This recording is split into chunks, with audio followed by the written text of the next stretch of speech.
Whether the dreams brought on the fever, or the fever brought on the dreams, Walter Gilman did not know.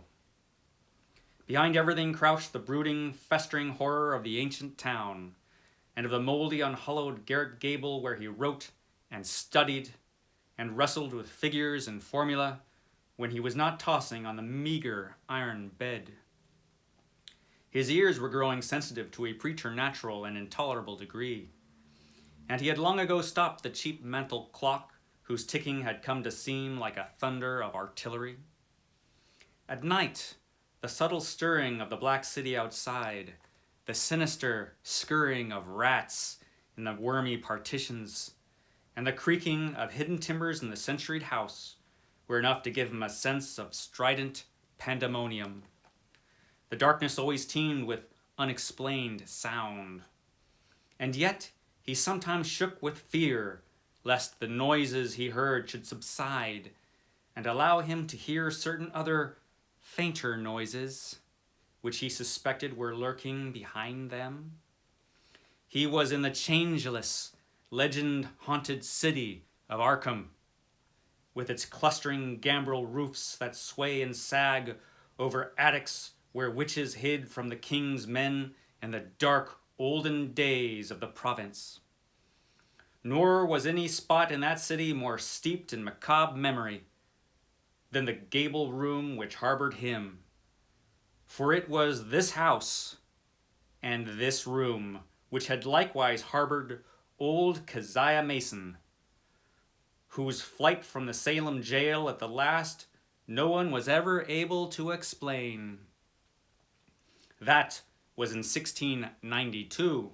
The jailer had gone mad and babbled of a small, white-fanged, furry thing which scuttled out of Keziah's cell.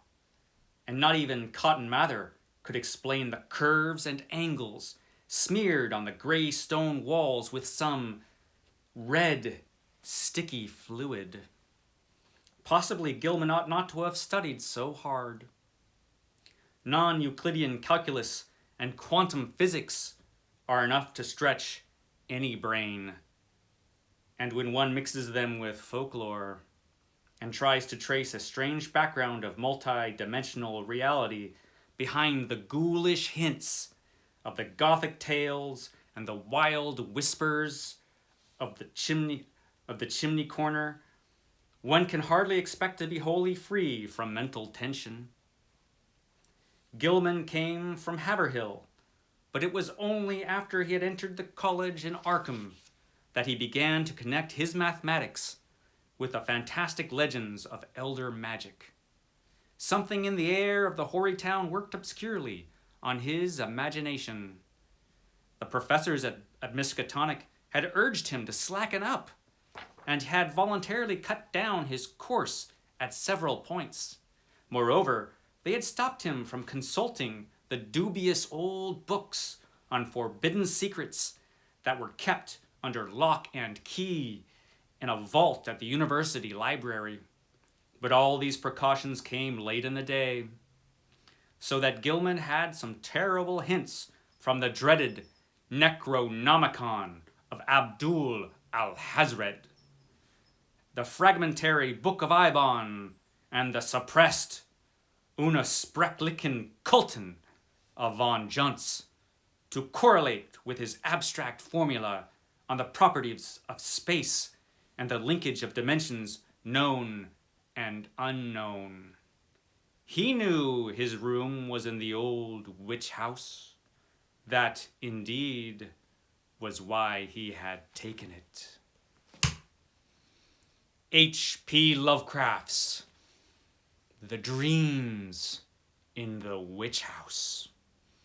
Now this is one of H.P. Lovecraft's strangest stories. This has been described as Lovecraft's magnificent failure. And it can be a little confusing. It can be a little out there at points. But it's a really fascinating story about poor student Walter Gilman, who was indeed studying too hard, had fantastic theories about the fourth dimension, or possibly even hyperspace. So he went to the old witch house because he had a theory. He was studying folklore. Poor Walter Gilman was. And he had a theory that all the old magic from 17th century witchcraft was all a kind of science. And he can unlock the key to that science with mathematics. And so that's what he attempts to do. Man, he really oughtn't have done that. That was a bad idea, Walter. Poor guy. Yeah, so he's in this creepy, cruddy old building, this witch house. And he's studying, like I said, too hard. He has his own experiments going on, trying to unlock the key to the fourth dimension. And while he's doing that, he starts having these dreams. Because, like was said in that little bit that I read you, which was the beginning of the story, old Keziah, the witch, this used to be her room that he's in. And he took it deliberately because of that. And he starts having dreams about her. And even worse, he starts having dreams of her familiar, which is this creepy, this is Brown Jenkins, this creepy rat with a human head. One of the most disturbing things that has ever appeared in H.P. Lovecraft was Brown Jenkins, I think. When I first read this story, it wasn't my favorite.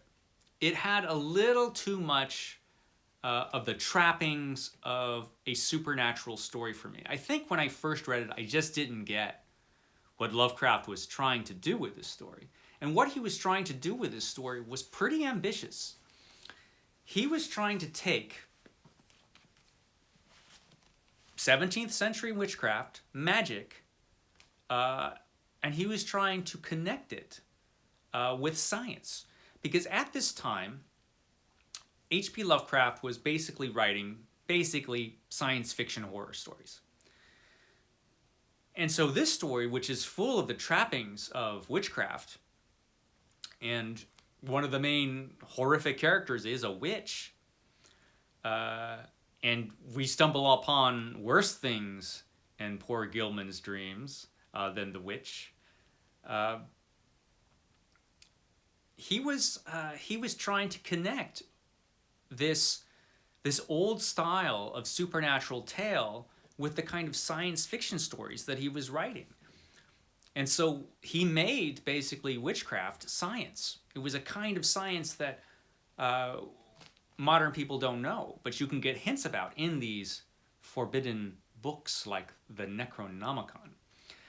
Another interesting thing about this story is that we spend a lot of time in Arkham. The whole story takes place in Arkham, and usually we just hear about Arkham. We don't spend a lot of time there. So this is one of the stories where you get a real feel for this place. And it doesn't sound like a great place to be, let me tell you, Arkham.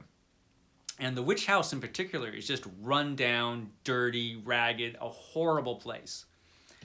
A couple other things about this story. I don't want to go into the plot too much. I think I've probably told you enough about the plot. Where we have Gilman, who's in this witch house, trying to accomplish what he's trying to accomplish, and he's having all of these terrible dreams. Or are they dreams? Well, you have to read the story to find out.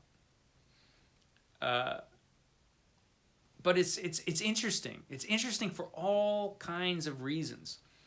And it is one of the most gruesome H.P. Lovecraft stories. Usually, H.P. Lovecraft's narrators don't fare too well. They usually don't die, but usually they're driven mad or they end up in an insane asylum or something else really bad happens to his narrators. You could pretty much know that going in. Walter Gilman probably gets the worst treatment of any narrator. Well, he's not a narrator, but he's the main character. Of any main character, I should say, of an H.P. Lovecraft story. Walter Gilman probably gets the worst ending in a Lovecraft story. So know that going in. I'll spoil that for you. It's not much of a spoiler because things never end up well, like I said, for the main characters in a Lovecraft story. But things really go bad for this guy. This poor guy. Things go really bad for him. A lot of suffering on Walter's part, I'm afraid. And that is unnerving and terrifying and really genuinely scary things happen in this story. This is a genuinely creepy story. And it is impressive what Lovecraft is trying to do with the story, to connect 17th century witchcraft and the classic supernatural tale with a science fiction story. He has a lot going on in this story, and he comes up with some of his most horrific scenes and his scariest scenes and his most disturbing scenes in this story. So while when I first read it, I probably didn't quite get it. I was impressed by the pure horror of the thing. That was true. I have grown to appreciate it a lot more over the years. It's not my favorite H.P. Lovecraft story, but I have really grown to appreciate what he was trying to accomplish and actually what he did accomplish in this story. Was it a magnificent failure? I don't know. I'm not sure this is a failure at all. I think in a lot of ways this story really works. But you be the judge. It is well worth your time. Definitely if you're interested in H.P. Lovecraft, you've got to read it. There's a lot of great things in this story. And as a horror story, man, it's a doozy. So yeah, that is your Mythos Monday for today.